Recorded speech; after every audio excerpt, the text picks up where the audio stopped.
আল্লাহ কারীমের ভিতরে বলেন লা ইন শাকারতুম লাযীদান্নাকুম ওয়া লা ইন কাফারতুম ইন্না আযাবী লাশাদীদ। তোমরা যদি আমি আল্লাহ পাকের নিয়ামতের শুকর আদায় করো, লাযীদান্নাকুম অবশ্যই অবশ্যই আমি তোমাদের নিয়ামতকে আরো বাড়ায়া দিব। ওয়া লা ইন কাফারতুম পক্ষান্তরে আল্লাহ পাকের কোন নিয়ামতের যদি না শুকরিয়া করো, আল্লাহ পাক সেই নিয়ামত দিয়েছিলেন কিন্তু নিবেনি। ইন্না আযাবী লাশাদীদ, নিশ্চয়ই আমার আযাব বড় কঠোর। সুতরাং আমরা নিয়ামতের মাধ্যমে আল্লাহ পাকের কাছে কৃতজ্ঞশীল বান্দা হতে চাই। এই জন্য আল্লাহ পাক আমাদেরকে বেশি বেশি আল্লাহ পাকের দরবারে শুকর আদায় করে কৃতজ্ঞশীল বান্দা হওয়ার তৌফিক দান করুন। আমরা সকলে বলি আমিন। মুহতারাম মুআজ্জাজ হাজিরিন, আমরা আল্লাহ পাকের কোরআন থেকে আলোচনা শুনব। আল্লাহ রাব্বুল আলামিনের বড়ত্ব মহত্ব, আল্লাহ পাকের যে কুদরত, আল্লাহ পাক যে মরিয়া আল্লাহ পাক যে মহান, আল্লাহ রাব্বুল আলামিন যে কত বড়। আল্লাহ পাক কোরআনের ভিতরে নিজের পরিচয় নিজে তুলে ধরেছেন। আল্লাহ পাক বলেন আল্লাহু লা ইলাহা ইল্লা হুয়াল হাইয়ুল কাইয়্যুম। আল্লাহ তো তিনি যিনি ব্যতীত কোনো ইলাহ নাই, হাইয়ুল কাইয়্যুম, তিনি চিরঞ্জীব, কাইয়্যুম তিনি চিরস্থায়ী। আল্লাহ পাক তিনি হলেন চিরস্থায়ী। এই জন্য আল্লাহ পাকের ক্ষেত্রে কাইয়্যুম শব্দ যদি অর্থ নেওয়া হয়, আল্লাহ পাক হলেন চিরস্থায়ী, তার মানে হলেন তিনি চিরঞ্জীব, চিরস্থায়ী। আল্লাহ পাক সর্বদাই আছেন, আল্লাহ পাক সর্বদাই থাকবেন। আল্লাহ পাক রব্বুল আলামিন তিনি এমন এক রব, তিনি কাইয়্যুম। এর আরেকটা অর্থ হলো সর্বসত্তার ধারক, অর্থাৎ আল্লাহ পাক নিজেও আছেন। আসমান জমিন সহ কায়নাত যা কিছু রয়েছে সবকিছুকে তিনি ধারণ করে রেখেছেন। ঘুম দোয়াটাই দুর্বলতার আলামত। এই জন্য মানুষের যখন ঘুম আসে তখন মানুষের ভিতরে দুর্বলতা চলে আসে। মানুষের ঘুমের ভিতরে সর্বপ্রথম মানুষের অঙ্গ প্রত্যঙ্গের ভিতরে মানুষের চোখ আগে ঘুমায় যায়। মানুষের অঙ্গ প্রত্যঙ্গের ভিতরে সবার আগে কোন অঙ্গ প্রত্যঙ্গ ঘুমায়? চোখ সবার আগে ঘুমায় যায়। এই জন্য মানুষের যখন ঘুম এসে যায়, মানুষটা যখন দেখবেন শুধু জিমাইতে শুরু করে, এর মানে তার ভিতরে দুর্বলতা শুরু হয়ে গেছে তার ঘুমের কারণে। এই জন্য মানুষের অঙ্গ প্রত্যঙ্গের ভিতরে সর্বপ্রথম তার ঘুম চোখের ভিতরে আসে। আর যখন সে ঘুমায় যায় তখন দেখা যায় এই চোখ ঘুমানোর কারণে তার অন্যান্য অঙ্গ প্রত্যঙ্গ ঘুমাইতে শুরু করে।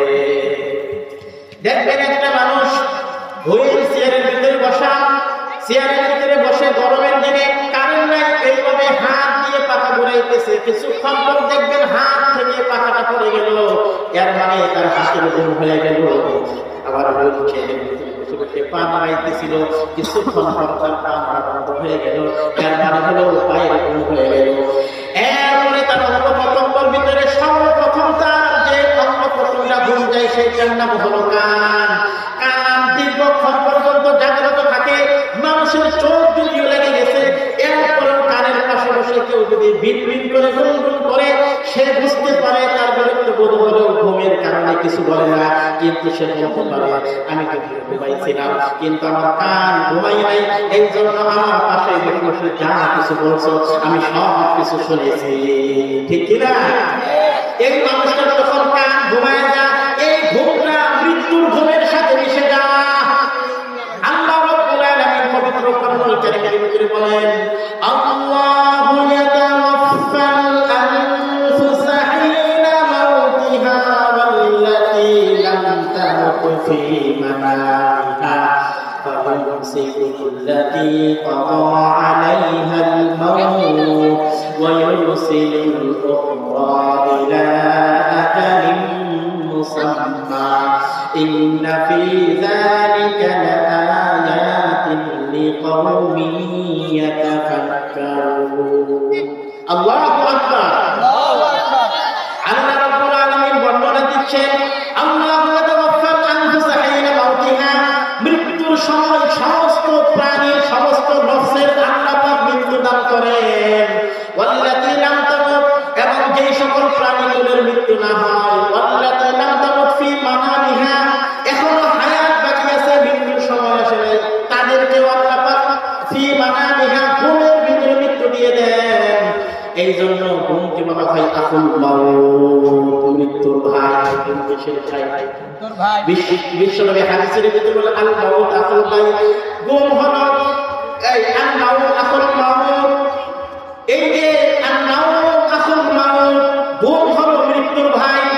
এই জন্য মানুষটা যখন ঘুমায় যায় তখন মৃত্যুর দেশে চলে যায়। এই জন্য আল্লাহ পাক কোরআনের ভিতরে বলেন যে সকল মানুষের এখন মৃত্যু হয় নাই, ঘুমের ভিতরে তারা মৃত্যুর দেশে চলে যায়।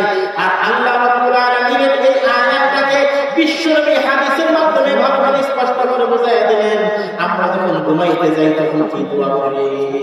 ঘুমানো যাওয়ার সময় তো এই দোয়াটা করি, আল্লাহুম্মা বিসমিকা আমুতু ওয়া আহইয়া, আল্লাহুম্মা হে আল্লাহ বিসমিকা আমি মৃত্যু, আল্লাহুম্মা বিসমিকা আমুতু, আয় আল্লাহ আমুতু ওয়াহিদ মুতাকাল্লিমের সিগা, আয় আল্লাহ আমি আপনার নামের সাথে মৃত্যুবরণ করতেছি। আমি যখন ঘুমায় যাইতেছি, ঘুমানোর আগ মুহূর্তে কি দোয়া করতেছি আমি নিজেই তো জানি না, কিন্তু দোয়াটার অর্থ একবার যদি জানতে পারতেন, চিন্তা করতেন আপনি ঘুমাইতেছেন, এর মানে আপনি মৃত্যুর দেশে চলে যাইতেছেন। বহু মানুষ আছে তারা ঘুমায়, ভালো অবস্থায় ঘুমাইছে, সকালবেলা যখন তাকে ডাক দেওয়া হয় কোনো নড়াচড়া নাই, মানুষ চিন্তায় পড়ে গেল ব্যাপারটা কি, ভালো মানুষটা ঘুমাইলো এখন কোনো নড়াচড়া নাই। এরপরে কিছুক্ষণ নড়াচড়া করার পরে যখন তার থেকে কোনো সাড়া না পাওয়া যায় তখন বুঝতে পারে এই মানুষ ঘুমের ভিতরে মৃত্যুবরণ করেছে, ঠিক কিনা?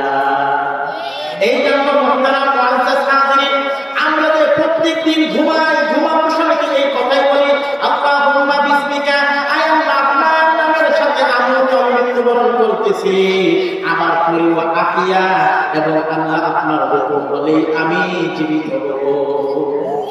তো কোরআনুল কারীম 24 নম্বর পারা হাফিজ কোরআন শরীফের 2 নম্বর পৃষ্ঠায় আল্লাহ বলতেছেন, আল্লাহু ইয়াতাওয়াফাল আনফুসা হিনা মাউতিহা ওয়াল্লাতী লাম তামুত ফি মানামিহা, সমস্ত প্রাণীকে আল্লাহ পাক মৃত্যুর সময় মৃত্যু দেন, এবং যাদের মৃত্যুর সময় আসে নাই তাদেরকে ঘুমের ভিতরে মৃত্যু দিয়ে দেন।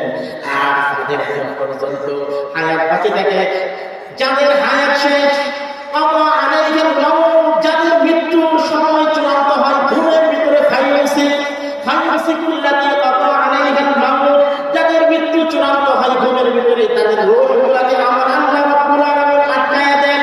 ওয়ায়ুরসিলুল উখরা ইলা আজালিন মুসাম্মা, যাদের মৃত্যুর সময় হয় নাই তাদের রূহগুলোকে ফেরত দেন যাতে করে নির্দিষ্ট কাল পূর্ণ হতে পারে। এই জন্য মুহতারাম মুআজ্জাজ হাজিরিন, ঘুম একটা দুর্বলতা, আর এই দুর্বলতার কারণে মানুষের ভিতরে দুর্বলতা এসে যায়। আর আল্লাহ রাব্বুল আলামিনের ভিতরে কোনো দুর্বলতা নাই। সুবহানাল্লাযী আসরা বিআবদিহি লাইলাম মিনাল মাসজিদিল হারাম ইলাল মাসজিদিল আকসা।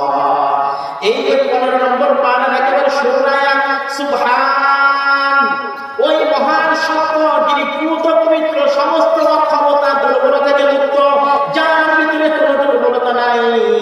এই জন্য ঘুম আর কান্না একটা দুর্বলতা।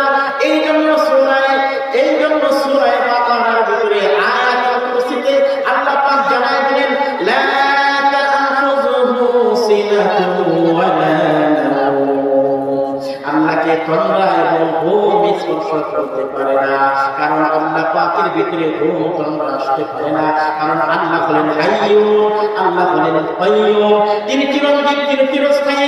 এই জন্য আল্লাহ রাব্বুল আলামিন যদি কোনো সময় ঘুমায় যায়, আর আল্লাহ পাকের ঘুমানোর কারণে যদি কোনো বান্দা বান্দি বিপদের ভিতরে পড়ে যায়, তাহলে ওই সময় বান্দা যদি আল্লাহকে ডাকে, তাহলে আল্লাহ পাক ঘুমায় থাকলে বান্দার ডাকে সাড়া দেওয়া কিভাবে সম্ভব হবে? এই জন্য আল্লাহ পাকের শানে ঘুম, এটা আল্লাহ পাকের শানের জন্য উপযুক্ত নয়। মুহতারাম মুআজ্জাজ হাজিরিন, আযানের সময় হয়ে গেছে, এই জন্য আমরা এখানে আলোচনাকে বন্ধ রেখে নামাজের জন্য আমরা একটু প্রস্তুতি গ্রহণ করি। ওয়া আখিরু দাওয়ানা আলহামদুলিল্লাহি রাব্বিল আলামিন।